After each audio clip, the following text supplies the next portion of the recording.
এই নিৰ্বাচনৰ বতৰত মূল প্ৰশ্নটো কোনে কি খাইছিল বা কোনে কি খাইছে নহয়। মূল প্ৰশ্নটো হ'ল অসমত সকলোৰে বাবে কামৰ যোগাৰ, উপাৰ্জনৰ ব্যৱস্থা কেতিয়া হ'ব? নে আমি সদায় হিতাধিকাৰী হৈয়ে ৰৈ যাম? এই নিৰ্বাচনৰ বতৰৰ মূল প্ৰশ্নটো হ'ল অসমত পেট্ৰল, ডিজেল, LPG চিলিণ্ডাৰৰ দাম কোনে নিয়ন্ত্ৰণ কৰিব? জীৱনদায়িনী ঔষধৰ দাম কোনে নিয়ন্ত্ৰণ কৰিব? মূল প্ৰশ্নটো হ'ল দৰিদ্ৰ আৰু মধ্যবিত্ত অসমীয়াক তিল তিলকৈ মৰাৰ পৰা কোনে ৰক্ষা কৰিব? টোলগেটৰ টেক্সত কোনে নাকি লগাব? নিৰ্বাচন জিকি কোন দলৰ চৰকাৰে ৰাইজক কি বস্তু বিনা পইচাত দিব সেইটো মূল বিষয় নহয়। মূল বিষয়টো হ'ল চাউল, দালি, মিঠাতেলৰ দাম কোনে কেনেকৈ নিয়ন্ত্ৰণ কৰিব? আলু, পিঁয়াজ, কণী, মাছৰ দাম কোনে কণ্ট্ৰল কৰিব? এই নিৰ্বাচনৰ বতৰত মূল প্ৰশ্নটো হ'ল অসমীয়া মানুহ হিতাধিকাৰী টেগটোৰ পৰা কেতিয়া মুক্তি পাব? প্ৰশ্নটো হ'ল অসমীয়া ৰাইজে প্ৰতি মাহে চৰকাৰে দিয়া চাউল দালিলৈ মুখ মেলি চাই থাকিব নে নিজৰ পইচাৰে বজাৰ কৰিব পৰা কেপাচিটি লাভ কৰিব?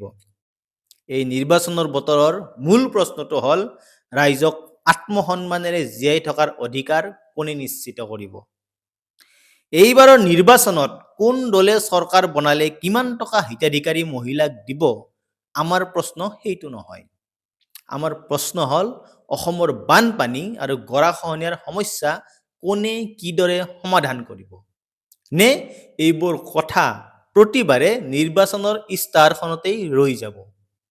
মূল প্ৰশ্নটো হ'ল অসমৰ পথাৰত 12 মাহে খেতি কৰিব পৰা পৰিৱেশ কেতিয়া আহিব? আৰু খেতিত উৎপন্ন কৰা বস্তুবোৰ বিক্ৰী কৰিবলৈ বজাৰ এখন কেতিয়া তৈয়াৰ হ'ব? মূল বিষয়টো হ'ল অসমত খেতি কৰি ধনী হোৱাৰ পৰিৱেশ কেতিয়া কোনে কেনেকৈ আৰম্ভ কৰিব? নে কৃষি বিভাগ আৰু পশুপালন বিভাগ দুটা সদায় কাৰোবাৰ বাবে ক্ষীৰতী গাই হৈয়ে ৰৈ যাব?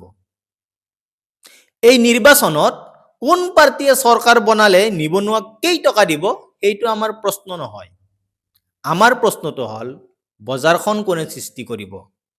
অসমৰ থলুৱা উদ্যোগীয়ে নিজৰ বস্তু বিক্ৰী কৰিবলৈ ঠাইখিনি কোনে দিব? নে সকলোৱে ডাঙৰ ডাঙৰ কোম্পানীৰ ওচৰত শৰণাপন্ন হ'ব? মূল প্ৰশ্নটো হ'ল অসমৰ মাটিবোৰ বহিৰাগত বনিয়া আৰু কৰ্পৰেটৰ হাতৰ পৰা কোনে ৰক্ষা কৰিব? এইবাৰৰ নিৰ্বাচনত জিকি কোনে কিমানখন ইউনিভাৰ্চিটি, মেডিকেল কলেজ বনাব এইটো মূল প্ৰশ্ন নহয়। মূল প্ৰশ্নটো হ'ল অসমত এতিয়া চলি থকা ইউনিভাৰ্চিটি, মেডিকেল কলেজ আদিবোৰত সকলো সা সুবিধা কোনে আনি দিব? আমাৰ প্ৰশ্নটো হ'ল প্ৰয়োজনীয় শিক্ষক এই ইনষ্টিটিউটবিলাকত কেতিয়া নিযুক্তি পাব? নে কণ্ট্ৰেকচুৱেল টিচাৰেৰেই কাহিনী শেষ হ'ব? মূল প্ৰশ্নটো হ'ল এতিয়া চলি থকা college, university, medical college, engineering college ইত্যাদিবোৰত প্ৰয়োজনীয় ইনফ্ৰাষ্ট্ৰাকচাৰ কেতিয়া উপলব্ধ হ'ব? কাৰণ আজিৰ পৃথিৱীত এনে কোনো মূৰ্খ নাই যিয়ে ডাঙৰ ডাঙৰ বিল্ডিং দেখিলেই কোনো ইউনিভাৰ্চিটি বা মেডিকেল কলেজ এখনক ভাল বুলি স্বীকৃতি দিব। এই নিৰ্বাচনৰ মূল প্ৰশ্নটো হ'ল গুৱাহাটীৰ বানপানী কোনে ৰোধ কৰিব? নে সময়ত নতুন নতুন কনস্পিৰেচি থিয়ৰি উলিয়াব? প্ৰশ্নটো হ'ল চৰকাৰী স্কুলবোৰক বন্ধ হৈ যোৱাৰ পৰা কোনে ৰক্ষা কৰিব? এইবাৰ ৰাইজৰ প্ৰশ্নটো হ'ল দৰিদ্ৰ অসমীয়াৰ ল'ৰা ছোৱালীৰ ভৱিষ্যত দিনত ক'ত পঢ়িব? নে চৰকাৰী স্কুলৰ অভাৱত দৰিদ্ৰ ছাত্ৰ ছাত্ৰীয়ে পঢ়া শুনা বাদ দিব লাগিব? এই নিৰ্বাচনৰ বতৰত আমাৰ প্ৰশ্নটো হ'ল অসমীয়া ভাষাক কোনে ৰক্ষা কৰিব? অকল ধ্ৰুপদী ভাষাৰ মৰ্যাদা পালেই কাম শেষ হৈ যায় নেকি? নে তাৰ আগতো আৰু কিবা কৰিবলৈ থাকে? প্ৰশ্নটো হ'ল অসমীয়াৰ লগতে অসমৰ সকলো জনগোষ্ঠীয় ভাষাক কোনে ৰক্ষা কৰিব?